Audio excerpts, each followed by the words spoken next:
And so for this question, I think a good way to think about it is it more likely that in a year you'll have a bad tenant that destroys your property, or is it more likely that you'll have a job that you still hate? I'm going to do a little video around how people think about tenants in the US and kind of the language that we hear about them, and then the 3 ways to think about your tenant vetting and moving forward with tenants.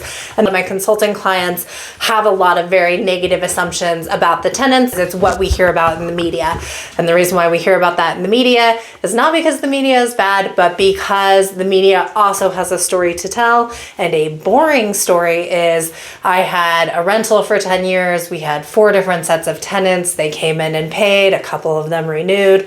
We had a very cordial relationship. You're probably getting bored just hearing that story. And a much better story is, they spray painted the walls. They left dog waste in the backyard. They ruined 3 couches, and they did $5,000 worth of damage to the property. That is a story that we can all put ourselves in that situation, discovering that property, opening up the door of your property that had been freshly painted when you handed it off, and seeing it terrorized by horrible tenants. My experience has been that that is not the norm. I have had midterm rentals since 2017, and I have only had 1 bad tenant experience. With that tenant experience, we had to pay $3,000 out of pocket, but this was after they had paid us $3,000 every month for a year and also paid us a $4,500 deposit. So it was inconvenient, it was scary, I was upset, but would I ever give back my rentals, or do I regret being in the rental business?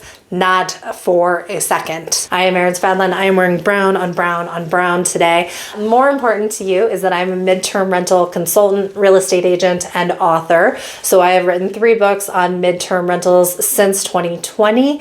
I also work with a lot of clients in the consulting space. So people that aren't sure about what they should do with their rental, where they should set it up on the platforms, what their insurance questions should be, or maybe they're having a dispute with their business partner, whether that's a spouse or someone else, from somebody that's an expert and not a stakeholder. So what that means is not your real estate agent, because they have a financial interest in the property, and also not your friends and family who maybe don't want you to move away or have had a bad experience themselves or have strong ideas, but no qualifications for those strong ideas. So people will hire me for that. If you are interested, just look in the description. My email will be there, but also my Stan Store link is in there, and that talks about the different packages that I offer. I do offer packages in a 1 hour, a 2 hour, a 6 hour, etc., so that you can kind of customize it to what you need. So sometimes the way I hear tenants talked about is like they're barbarians at the gate. And so they're invaders coming into your home, and you have to have a strategy for how to get in nice, friendly neighbors and keep the barbarians out. And there's 3 different ways that you can do this. One is safety, one is defense, and one is attack. And we're going to talk about all 3. When I talk about the friendly neighbors is because you have to have tenants in your place to make it a viable rental. So let's talk about safety first. There are a couple of ways that this manifests itself in real estate when people are being overly safe or overly cautious with their rental. What that looks like is they never buy a rental property. They buy a property and they never get it rented. I see that a lot with consulting clients, where they spin their wheels because they're pretty worried about the kind of tenant they're going to get and the additional headaches that that's going to create.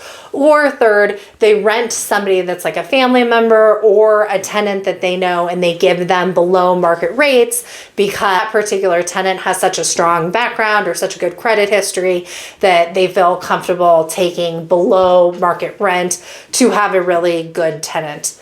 Appreciation is 80% of your real estate gains. When we talk about short-term, mid-term, long-term, each model has its pros and cons. Short terms, if you're self-property managing, make more money than the other rentals. But at the end of the day, you're just talking about manipulating that last 20%. Where you're really going to get rich, where you're really going to be set up for retirement, is the appreciation on the property. So if you take a little bit less from the rent and you're comfortable and it suits your needs, then I really don't care, because it's the payoff when you sell the property that matters. What I do care about is people that do not buy a property, or they let their property sit because they are afraid of the tenants. And the reason why I care about this is that when you think about being safe, you have to also think about what you give up in your safety and what your goals were, or why you were interested in doing this thing in the first place. So why you're interested in doing this thing in the first place, I assume, is to have financial diversity. So not to just have your retirement tied up in stocks. The other reason for a lot of people that watch these videos is that they have a dream of quitting their job or changing their job or having less demands from their job, but they need more financial freedom from their job before they can do that. And so for this question, I think a good way to think about it is it more likely that in a year you'll have a bad tenant that destroys your property, or is it more likely that you'll have a job that you still hate? That's how you need to think about it if you have a lot of fear around the tenants. So that's the safety issue number one. If you just play it safe, you never get in the game, you never rent, or you rent below market to somebody very reliable. And in this analogy with the barbarians at the gate, what you're doing here is you are escaping, you're running off to other lands and you're abandoning the castle, they can come in. You are putting up all sorts of sanctions on your citizens so they can't live a certain freedom or a certain lifestyle that they enjoy. But ultimately what's happening is that you're sacrificing a good because of your fear. You're letting your fear trump the potential of a good thing. So that's the safety realm of it. So the second thing you're going to do is defense. And what this looks like is you put a moat around the castle. You have slingshots to fire at your enemies. You have spikes outside the gate. You're doing all these things to keep the barbarians out. In the US, we have a way of talking about tenants that's not only disrespectful, but it's not accurate. 34% of the US rents. And if you have these assumptions about tenants being very negative, you should ask yourself, did you rent at some point? Were you a bad tenant? Did your friends rent? Were they bad tenants? Do your sons and daughters rent? Were they terrible tenants? Then you have a pretty good idea of who the tenant pool is. What you're trying to think about is tenants that will not serve your interest. And there are a couple things that you can do to vet for better tenants. So the first is a background check. That background check is going to include a criminal check and a credit check. So you know, 25% of the tenant pool in the US has a criminal background. Not all crimes are equal, so you don't want to write someone off immediately because they have a criminal background. Maybe the crime is not that bad, or maybe they can explain to you that it was a different life and things have changed a lot since then. Everybody deserves a second chance.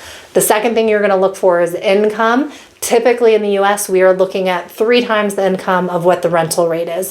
So if your monthly rental rate is $1,000, you want someone that's making at least $3,000 per month to feel comfortable that they can pay it. So the rent should never be more than 33% of their income. If you're learning something from this video, please like it. If you want more content around property management, self-property management, the different platforms, Airbnb, Zillow, how to vet tenants, subscribe and you'll get notifications every time I have a new video. Something else that I care about very much with tenants is strong communication. So are they answering emails? Are they answering emails professionally? Are they answering emails in a good timeline? Here's a hint. If someone's not responding to your emails and you're having to hunt them down, they're never going to rent from you and you should quit wasting your time. It's time to move on. Motivated tenants will be out in front of you. Dating. When someone is motivated to date you, you will not have trouble finding them. They will be very inclined to be in front of you. And it's the same thing with tenants. If you're trying to hunt them down, it's not going to happen. So it's a waste of time, but also they're signaling that they won't be good tenants, meaning they're not going to communicate to you when something goes wrong or when they have a wish. Also, if they lose their jobs, they also might not be the most employable because they're not good at communicating. So I really care about strong communication in my tenants. Say that you have a tenant that you like. They've been a good communicator. They're going to come in for a long time. They're going to pay. Their reasons for being in town all make sense, but they don't have a strong credit background or they don't have a good income history, but you still kind of like them. What are you going to do to protect yourself then? What are your defenses then? Well, your defenses then are going to be put an elevated deposit on them. So the deposits that I put on my tenants are always 1 month's rent. So I collect 1 month's rent as the deposit, and I also collect the first month's rent before I ever hand off the keys.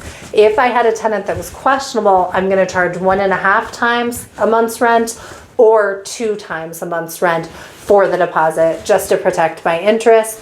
You also could ask for a certain number of months ahead of time. So you could say, yeah, I'll rent to you, but I want 1.5 months deposit and 3 months in advance.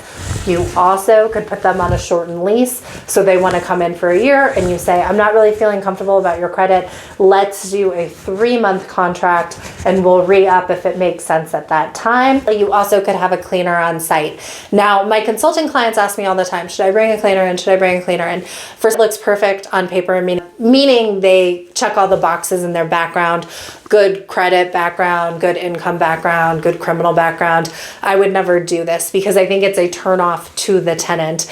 James and I have traveled and we have traveled for months at a time, and I really don't like having a cleaner in the property. I don't like it being mandated. The reason why I didn't like it is because I feel like ultimately that cost is going to get passed on to me when I'm already a clean person. I don't need a cleaner in there. The other issue with it is that I'm either going to have to be there when the cleaner's there and making small talk, which could disrupt my workflow, or I have to leave and then a stranger's around my stuff. So for a perfect tenant, I would never require that a cleaner has to be in there. But for an imperfect tenant, because they are more willing to negotiate because they're an imperfect tenant, then I would say, sure, we're going to put a cleaner in there once a month and you're going to have to pay for it. And then that cleaner can report back. But my other reason for not liking the cleaner also is that landlords in every single state have the right to access their property. You don't actually have to sneak a cleaner in just to get eyes on your property. You can set a calendar invite for yourself saying, I'm going to come in on the 2nd of the month every month. And depending on what your lease says, you only have to give them 24 hours notice or 72 hours notice, whatever. But you absolutely have the right to access your property. So getting a cleaner in just to have eyes on the property, that's an extra step that you're setting up that you don't need to have if you will be diligent about going in and checking on it yourself. I can say for us, I very much could see us forgetting about red flags if we're feeling friendly with that tenant and a couple months have passed and we're liking getting our mortgage paid and we're not very motivated. So what you try to do is you try to protect against future self by setting that up with a cleaner ahead of time and having that automation built in if you think you're going to fall into this trap. Out. All right, and the third rental tenant strategy is attack. We want to avoid attack.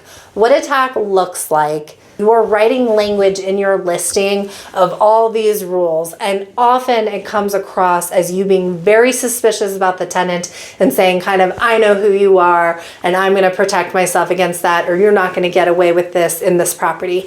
Tenants are understandably turned off by that because the majority of tenants are great tenants, and so they don't like being accused of a crime they haven't committed yet. And believe me, it does come through in the way you write your listing. So it's okay to have clear rules. Just try to keep those rules neutral and try and only say it once. Don't repeat them all the time. That's when it's kind of like, ugh, on the other side. Another way that attack shows up is that you're trying to pursue them after they've left and you've taken the deposit, but you still have damage on the property. So you're trying to pursue them in small claims court, or you are calling them constantly. So this is just something we want to avoid. It's proactive, and the goal of a rental is to have passive income. And so if we're going to do anything proactive, we want to do it in that defense phase, because that defense phase is going to protect us from ever having a bad tenant. We don't want to be doing proactive attack things once we have the tenant or after a tenant has left. We primarily want to do defense. That's the best way to get really good tenants. In some cases, safety makes sense as long as you're not shooting yourself in the foot for safety. All right, I hope that helped. If you were looking for videos on platforms, I recommend this video or that video.